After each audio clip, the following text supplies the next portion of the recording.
अस्सलाम वालेकुम। आज की वीडियो में हम करेंगे एक्सरसाइज 1.6 का क्वेश्चन नंबर 2। और इससे जो पिछला जो क्वेश्चन है जिसमें हम इन्वर्जन और क्रैमर्स रूल से करना था, मैं अपनी पिछले वीडियो में कर चुकी हूँ, आप वहां से देख लीजिएगा। तो और अगर आपने अभी तक मेरा चैनल सब्सक्राइब नहीं किया तो सब्सक्राइब कर दीजिए और बेल आइकन को जरूर प्रेस कीजिएगा ताकि आपको न्यू आने वाली वीडियोस के बारे में पता चल सके। तो जी स्टार्ट करते हैं हमारी एक्सरसाइज जो कि 9th क्लास की है 1.6। इसका क्वेश्चन नंबर 2 ये है कि हमारे पास the length of rectangle is 4 times its width. The perimeter of rectangle is 150 centimetre. Find the dimensions of the rectangle. यानी कि हमने क्या फाइंड करनी है, डायमेंशंस फाइंड करनी है इसकी, यानी कि एक्स और वाई की वैल्यूज हमने फाइंड करनी है। तो इसमें है क्या कि हमारे पास सबसे पहले जब भी वर्ड प्रॉब्लम आए ना, तो इसका आप क्या किया करें कि इसका डाटा मतलब कि लिख लिया करें जो भी आपको समझ आ रहा हो। सबसे पहले तो देखिए कि मतलब कि इस क्वेश्चन में बोला क्या जा रहा है कि the length of rectangle is 4 times its width. तो सबसे पहले आप लेंथ को एक नाम दे दें, आप विड्थ को एक नाम दे दें। जैसे कि सॉल्यूशन स्टार्ट करते हैं हम लोग। सॉल्यूशन में हम कह देते हैं लेंथ जो है हमारे पास वो क्या है, length is equals to X and width को हम क्या कह देते हैं, y बोल देते हैं। लेंथ हमारी x होगी और विड्थ क्या होगी हमारे पास y। अब देखिए इसको समझिए क्या बोल रहा है कि the length of rectangle is 4 times its width. यानी कि जो लेंथ है वो किसके इक्वल है, अगर 4 टाइम उसकी विड्थ को मल्टीप्लाई किया जाए तो वो लेंथ के इक्वल है। यानी कि जो लेंथ है वो किसके इक्वल है, अगर 4 टाइम्स यानी कि 4 को मल्टीप्लाई किया जाए विड्थ के साथ। देखिए तो फर्स्ट इक्वेशन हमारी बनेगी कि length of rectangle is 4 times width. तो length of rectangle is equal to 4 times its width. ठीक है। अब अगर आप देखें तो जो हमारे पास लीनियर इक्वेशंस होती हैं उसमें क्या होता है, हमारे पास क्या इक्वल्स टू 0 होती हैं। यानी कि राइट साइड पे हमारे पास क्या होता है, 0 होता है। तो हम क्या करेंगे, 4y को दूसरी साइड पे शिफ्ट कर देंगे।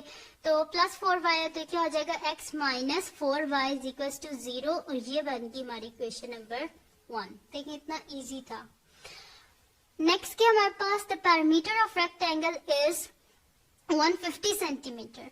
यानी कि जो पैरामीटर है हमारे पास रेक्टेंगल का वो क्या है हमारे पास 150 सेंटीमीटर। तो पैरामीटर का तो आप सबको फार्मूला आता होगा जो कि हमारे पास होता है 2 लेंथ प्लस विड्थ, ये होता है हमारे पास। ठीक है, p इज इक्वल्स टू, या p इधर लिख देते हैं।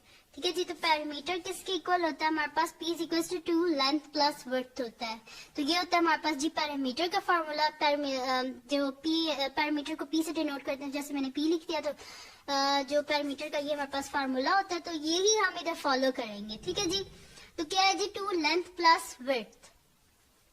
तो 2 लेंथ क्या है जी हमारे पास x प्लस y किसके इक्वल है जी हमारे पास 150 के इक्वल है।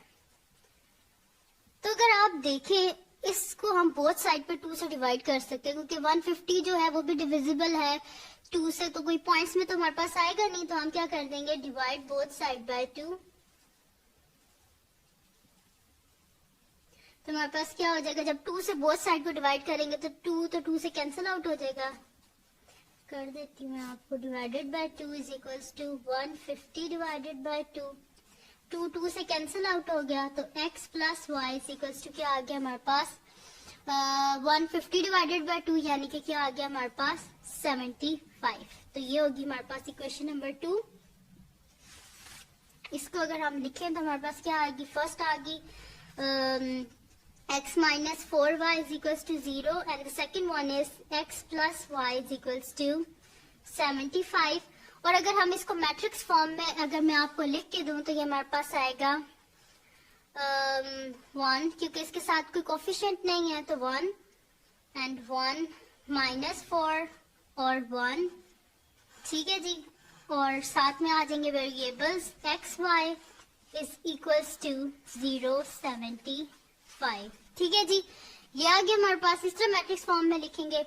तो जी मैंने आपको इसको इक्वेशन बना दी है इसकी। फर्स्ट आ गया x minus 4y is equal to 0 and the second one is x plus y is equal to 75।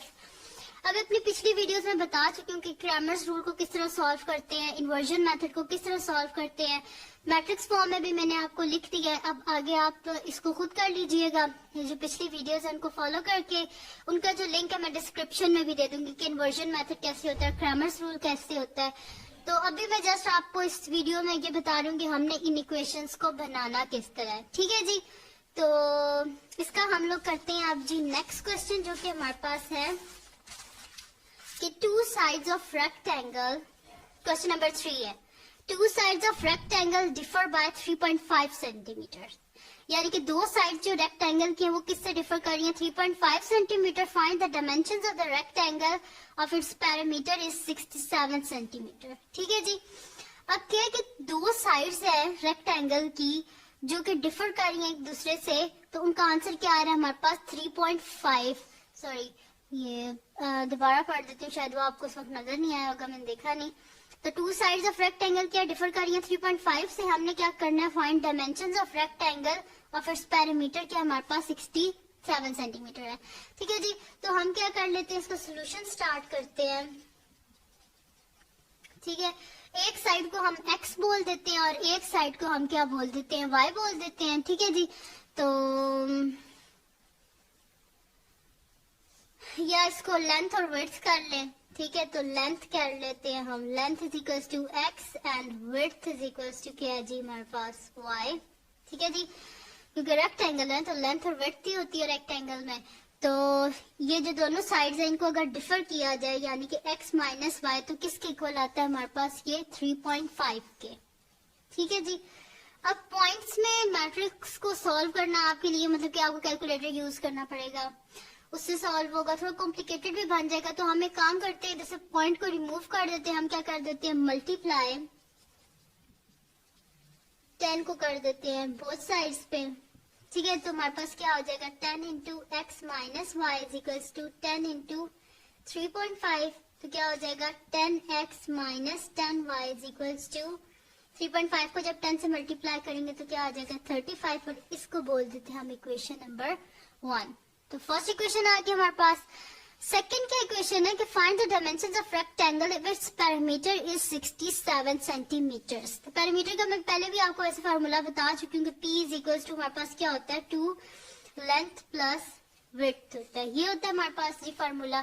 तो इसके बीच में हम इसको डाल देते हैं, तो हमारे पास क्या हो जाएगा, पैरामीटर तो हमारे पास गिवन है ना 67, तो P की जगह तो हम क्या लिख देंगे 67, और बाकी ये फार्मूला हम लिख देते हैं। तो 2 लेंथ क्या है हमारे पास जी x, और विड्थ हमारे पास y है, तो 2x प्लस y क्या हो जाएगा हमारे पास 67 हो जाएगा हमारे पास। तो अब देखिए इस 2 को हम अंदर मल्टीप्लाई कर देते हैं, क्योंकि अगर 2 को मैंने बोथ साइड पे डिवाइड किया तो फिर पॉइंट्स में आंसर आ जाएगा, फिर आपके लिए कॉम्प्लिकेटेड बन जाएगा। तो हम इसे कर लेते हैं 2x plus 2y is equals to 67, और ये होगी जी हमारे पास इक्वेशन नंबर 2। ठीक है, इक्वेशन नंबर 1 क्या है, 10x minus 10y is equals to 35, and equation 2 है 2x plus 2y is equals to 67।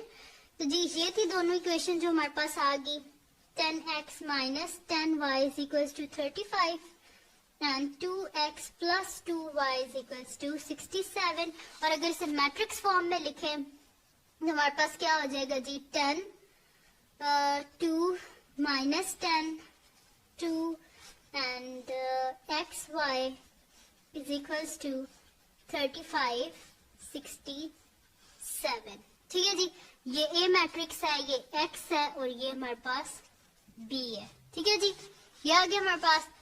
तो ये थी दोनों इक्वेशन जो हमने फाइंड कर ली है क्वेश्चन नंबर 3 की। तो वैसे तो ये बड़ी इजी है, कोई इसमें कॉम्प्लिकेटेड चीज नहीं है इनको फाइंड करना, लेकिन फिर भी मैंने इक्वेशंस जो है वो मैं सारी आपको करके दूंगी 2 से लेकर 6 तक क्वेश्चन में जितनी भी इक्वेशंस है, इक्वेशन नहीं वर्ड प्रॉब्लम्स वाले जो क्वेश्चंस है वो मैं सारे आपको करवा दूंगी। अब इससे आगे जो आपने करना है ना, इसको क्रैमर्स रूल और इन्वर्जन मेथड में, वो मैं आपको पहले बता चुकी हूँ, मेरी पिछली वीडियोस हैं वो मैं डिस्क्रिप्शन में डाल दूंगी, आप वहां से देख लीजिएगा कि कैसे करना है इसको इन्वर्जन मेथड में और क्रैमर्स रूल में आगे। ठीक है, मैट्रिक्स मैंने आपको बना के दे दी है। अब इसका हम करेंगे जी नेक्स्ट क्वेश्चन, जो कि हमारे पास क्या है, क्वेश्चन नंबर 4। तो जी क्वेश्चन नंबर 4 क्या है हमारे पास कि the third angle of N isosceles triangle. Isosceles triangle सबसे पहले आपको पता होना चाहिए कि क्या होती है। तो जी आइसोसेलेस ट्रायंगल वो होती है कि जिसके दो एंगल्स आपस में इक्वल होते हैं, ठीक है जी। तो the third angle of isosceles triangle क्या हमारे पास 16 degree less than the sum of two equal angle, यानी कि दो इक्वल एंगल का जो सम है ना, उसमें से अगर 16 को माइनस कर दिया जाए तो हमारे पास क्या बनेगा, थर्ड एंगल। और हमने क्या फाइंड करना है, find 3 angles of the triangle. और हमने ट्रायंगल की जो तीनों साइड है वो हमने क्या कर जो हमने 3 एंगल्स है ट्रायंगल के वो हमने फाइंड करने हैं, ठीक है जी। तो स्टार्ट करते हैं। अब इसमें सॉल्यूशन लिख लेते हैं। सबसे पहले हम लोग इधर लिख लेते हैं कि let two equal angles are